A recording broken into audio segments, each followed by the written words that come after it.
This is a real-life true crime thriller, an absolute unsolved mystery that's had the FBI totally baffled for decades. But hey, pay close attention here, because what happens next isn't just about some stolen masterpieces. It's about $500 million vanishing into the dark, all because of one single fatal psychological flaw. A flaw that, if we're being honest, is probably quietly robbing you right now.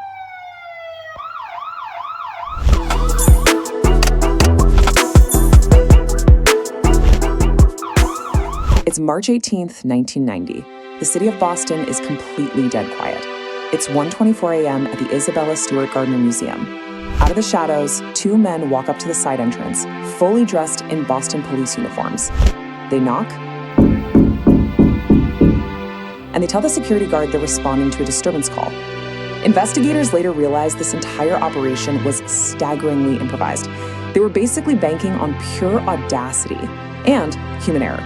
So, moments after that knock, the security guard makes what is definitely the costliest mistake in the history of American museums. He buzzes them in. And what follows is just 81 minutes of absolute devastation. Once they're inside, the fake cops drop the whole act. They handcuff both guards, duct tape their eyes shut, and literally chain them to pipes down in the dark basement. For an hour and 21 minutes, the thieves just roam the halls completely unchallenged.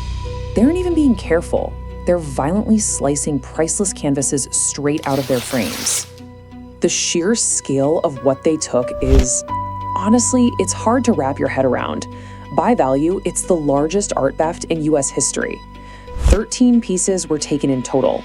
We're talking a Vermeer, and there are only 34 of those known to exist in the entire world. 3 Rembrandts, including his only known seascape. 5 Degas sketches that they just slashed and rolled up like posters. The total estimated value, over $500 million. Just gone. And here is the truly terrifying reality of this case. They completely got away with it.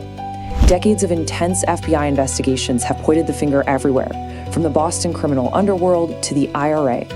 In 2013, the FBI even announced they suspected a specific Boston crime organization. But the facts remain absolutely chilling.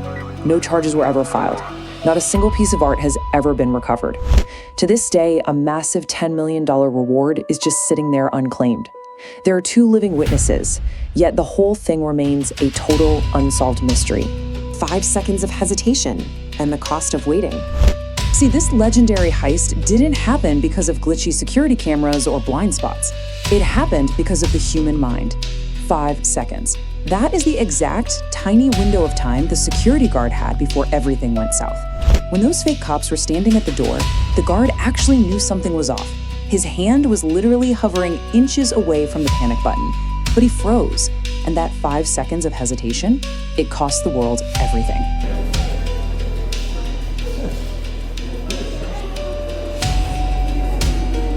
In fact, if you walk into the Isabella Stewart Gardner Museum today, you won't see any replacement art on those walls.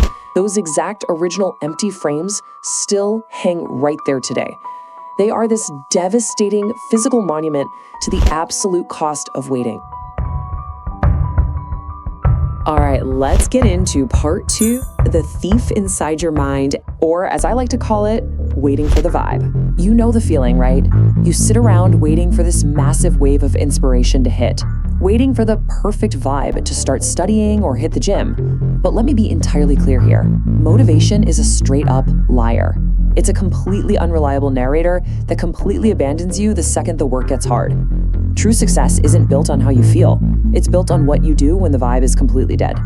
And that need for everything to be absolutely perfect before you even begin? Actually, scratch that. Perfectionism is literally just procrastination wearing a suit. It's just your brain negotiating with excuses. The countdown of your life hasn't stopped. The clock is ticking right this exact second. The passage of time is not passive.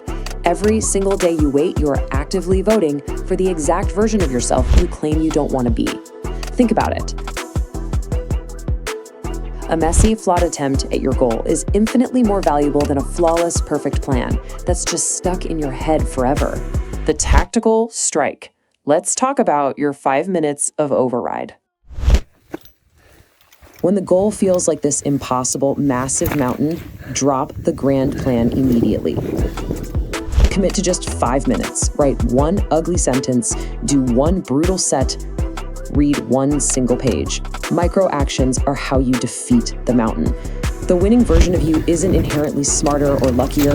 They just took out the wire cutters and cut the mic on that little voice inside telling them to wait. Action is the architect of its own energy.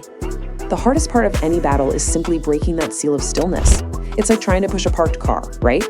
But once you force yourself into motion, the fear just completely evaporates. So I'm asking you directly right now, will you press the button?